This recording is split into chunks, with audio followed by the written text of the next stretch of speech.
Muhammad Shah, advocate K Anilkumar പറയുന്നത് ഇന്ന് ആർലേക്കർക്കെതിരെ നിലപാടുമായി വന്ന CPM-ന്റെ ജനറൽ സെക്രട്ടറിക്കുള്ള ആർജവം നിങ്ങൾക്കുണ്ടോ എന്നാണ്.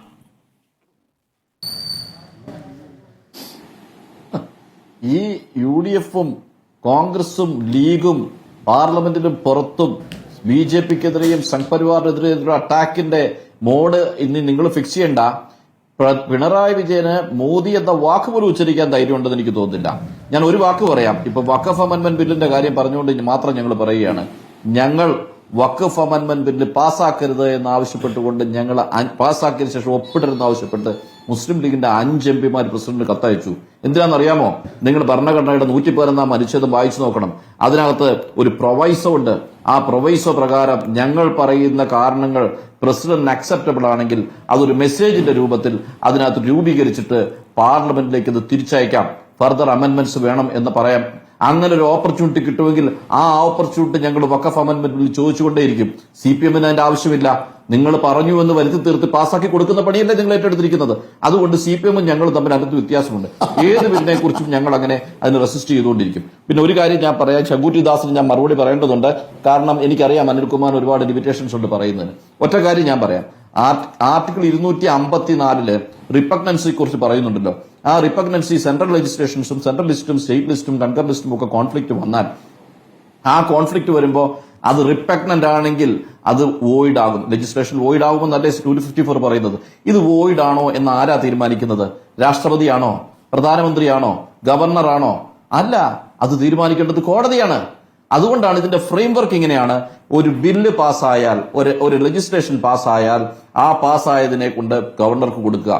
ഗവർണർക്ക് വേണമെങ്കിൽ അല്ലെങ്കിൽ പ്രസിഡന്റ് വേണമെങ്കിൽ അത് തിരിച്ചയച്ചിട്ട് വീണ്ടും അവർ അത് തന്നെയാണ് കൊടുക്കാൻ പോകുന്നതെങ്കിൽ അതിന് അസെന്റ് കൊടുത്തിട്ട് അതിന്റെ ലീഗൽ കോൺസ്റ്റിറ്റ്യൂഷണാലിറ്റി 4 കാര്യങ്ങൾ നോക്കാം.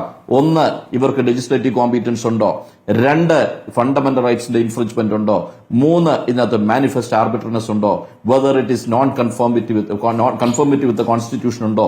ഈ 4 കാര്യങ്ങൾ പറഞ്ഞുകൊണ്ട് അവർക്ക് കോടതിയിൽ സുപ്രീം കോടതിക്കും ഹൈക്കോടതിക്കും ആർട്ടിക്കിൾ 32 ആർട്ടിക്കിൾ 226 ഒക്കെ ഇൻവോക്ക് ചെയ്തുകൊണ്ട് അവർക്കത് പരിശോധിക്കേണ്ടത് കോടതികൾ മാത്രമാണ്. ആ കോടതിയെക്കുറിച്ചാണ് നിങ്ങൾ ഇപ്പൊ പറയുന്നത്. കോടതി ആരാണെന്നാണ് നിങ്ങൾ ചോദിക്കുന്നത്. കോടതിയല്ലാതെ ആർക്കും ഇത് സംബന്ധിച്ച് ഇത് തെറ്റ് എന്ന് പറയാനുള്ള അവകാശമില്ല. ഇന്ത്യൻ കോൺസ്റ്റിറ്റ്യൂഷന്റെ സ്കീം അതാണ്. രാഷ്ട്രപതിക്കുമില്ല, ഗവർണർക്കുമില്ല. അതെല്ലാം പറഞ്ഞതിന് ശേഷം അപ്പോൾ തന്നെ തിരിച്ചു കൊടുത്ത് കോടതിക്ക് ഇത് പരിശോധിക്കാനുള്ള അവസരം കൊടുക്കണം. ഇവിടെ കോടതി പരിശോധിക്കാനുള്ള അവസരം വരെ നിഷേധിക്കപ്പെട്ടു. എന്താ നിങ്ങൾ ചെയ്തത്?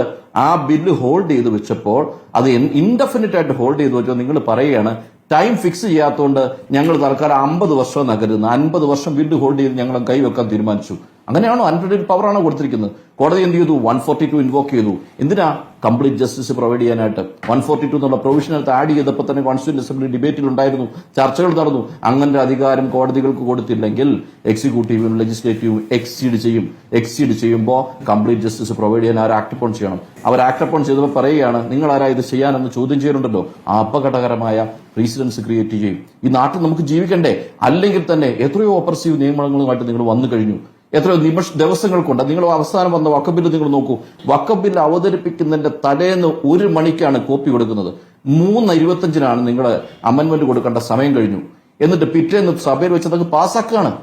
ഇത്തരം എണ്ണിച്ചുട്ടപ്പം പോലെ നിങ്ങൾ പാസ്സാക്കി പ്രസിഡന്റ് അന്ന് രാത്രി ഒപ്പിടുകയാണ്. നിങ്ങളുടെ ഗവർണർമാർ നിങ്ങൾ ഉണ്ടാക്കുന്ന ബില്ലുകൾ ഒപ്പിട്ട് കൊടുക്കുകയാണ്. അങ്ങനെയുള്ളപ്പോഴാണ് ഈ പ്രതിപക്ഷ പാർട്ടി ഭരിക്കുന്ന തമിഴ്നാട്ടില് 4 വർഷം അത് ഹോൾഡ് ചെയ്യുകയാണ്. അപ്പൊ എത്രത്തോളം വലിയ തെറ്റായ ഒരു പ്രവണതയാണ് രാജ്യത്ത് നടന്നുകൊണ്ടിരിക്കുന്നത് മനസ്സിലായില്ലേ? അവിടെ കോടതി ഇന്റർഫിയർ ചെയ്തു. കോടതി അല്ലാത്ത ഒരു